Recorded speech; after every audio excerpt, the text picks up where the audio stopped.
Without a doubt, the most compelling new feature to be found in the new iPhone 5S is this right here. This is the fingerprint sensor that has been rumored for so long, and it's finally a reality.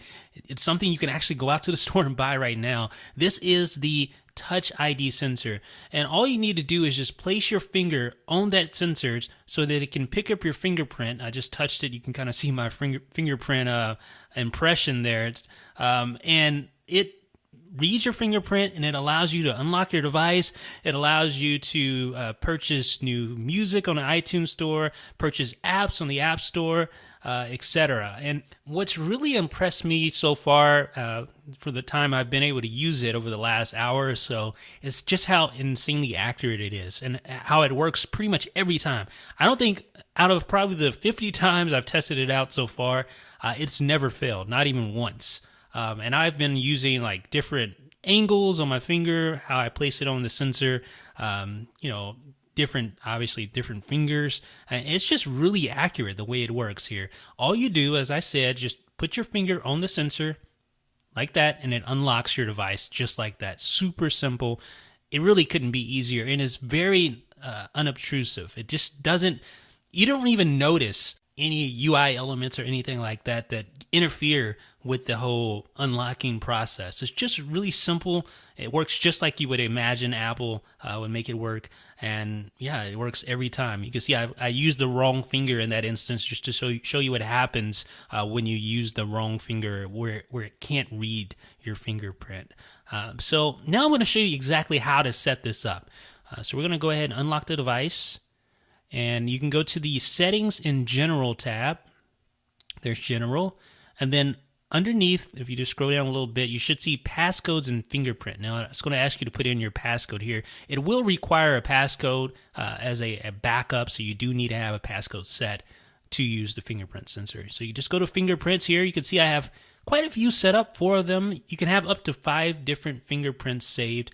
You also have the ability to turn off passcode unlock for fingerprint sensing or turn off the iTunes and App Store, so you can just use one or the other or use both if you want to.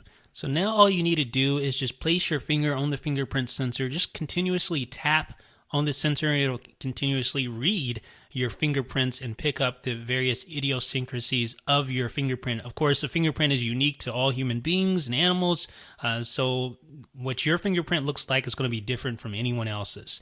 So you just tap on here, it'll pick up your fingerprint, and then it will basically, it doesn't actually store your fingerprint in the phone, but it creates an algorithm, or uses an algorithm to create a key of sorts to be able to verify against the fingerprint that you use when you try to unlock your device. So it doesn't actually store your fingerprints, like the NSA can't swoop in and just grab all your fingerprints or whatever, but it does do so in a computational way that allows it to compute when you put your finger on the Touch ID sensor there. You can also rename your fingerprint here. So I just named it Pinky, so you can kind of keep track of who you have in there. If you want to use your wife or your cat or your dog or whatever, you can do that. So now I'm just going to test out the fingerprint that I just stored, and you can see it just unlocks. All you do is you tap the lock or the home button to wake up the device, and then just place your finger on the home button, and it will unlock your device. Really nothing more than that. And Touch ID is smart enough to know whether or not you have your finger set at a certain angle or at a different orientation. It's just smart. It can figure it out and unlock your device. One of the really good things about Touch ID is that you can use it for purchases on the App Store or in iTunes for that matter. All you do, I'm going to show you right now. I'm going to install, and it's asking me for the fingerprint. Just tap it like that, and it is installing. It was that easy. No long passcodes to enter. Folks, this has been a demonstration of Touch ID, a very compelling, upgrade-worthy feature for the iPhone 5S. Let me know what you think in the comments. This is Jeff with iDownload Blog.